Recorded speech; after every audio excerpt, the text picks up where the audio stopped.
au wanalia hii mikora yao, wanasema hakuna maendeleo imeenda mahali kwingine. Kila kaunti inapewa pesa yake. Kila elected leader anapewa pesa yake. Hiyo pesa yao wanapewa ya maendeleo wanapeleka wapi? Nani hiyo stadium ya Wabei imejengwa na nani? Imejengwa na county government ikishirikiana na national government. Hizo manyumba zimejengwa kila mahali, Nairobi, Kiambu, Homa Bay, Kisumu. Mbona hatuko hizo nyumba ya Nyamira? Tulikuja huko na president tukaanzisha hiyo mradi ya manyumba.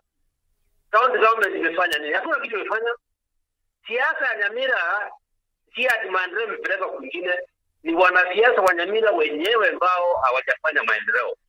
Waseme ile pesa yote wanapata kila mwaka imeenda wapi? Msianze kuangalia kaunti zingine mahali watu wanafanya kazi mwanze kusema ni president. Kwani Kisii County si last time tulikuwa na sherehe huko. Uhuru alikuja huko. Vile Uhuru ameenda Homa Bay.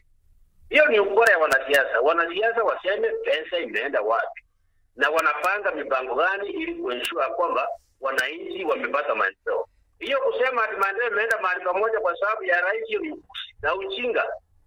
Watu waseme pesa inakuja, kuna siku pesa imekosa kuja Nyamira County. Kuna siku MP amekosa kupata pesa yake. Kuna siku women rep amekosa kupata pesa yake. Na hiyo matax wana correct hapo inapeleka wapi? Watu wawaje ujinga, wafanyie watu kazi. Hakuna mtu anachukua maendeleo, sisi wenyewe tu ndio tunaharibu maendeleo ya Nyamira.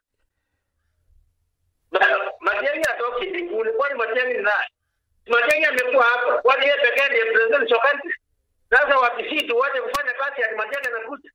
Matiang'i anakuja kama Mkenya yote, akuja ashiriki, angalie nani, waambie kitu moja, hakuna mahali anaenda. Mimi naambia watu Ruto will be there until 2032. Matiang'i anakuja kama mmoja wa wale ambao wanang'ang'ania kiti. Apate ama asipate. Kwa hivyo akisia tuwezi weka roho zetu hapo, atasema Matiang'i anakuja tufukuze kila mtu lazima amsupport, hakuna. Ninaambia watu wa Nyamira, sisi tubaki kwa serikali ya William Ruto. Hii broad-based government hakuna mtu ataitoa mpaka 2032. Hizo ni ndoto za mchana ambao hatuwezekani. Watu wa Nyamira tukae kwa serikali, we make sure tuko ndani ya hii serikali ya broad-based.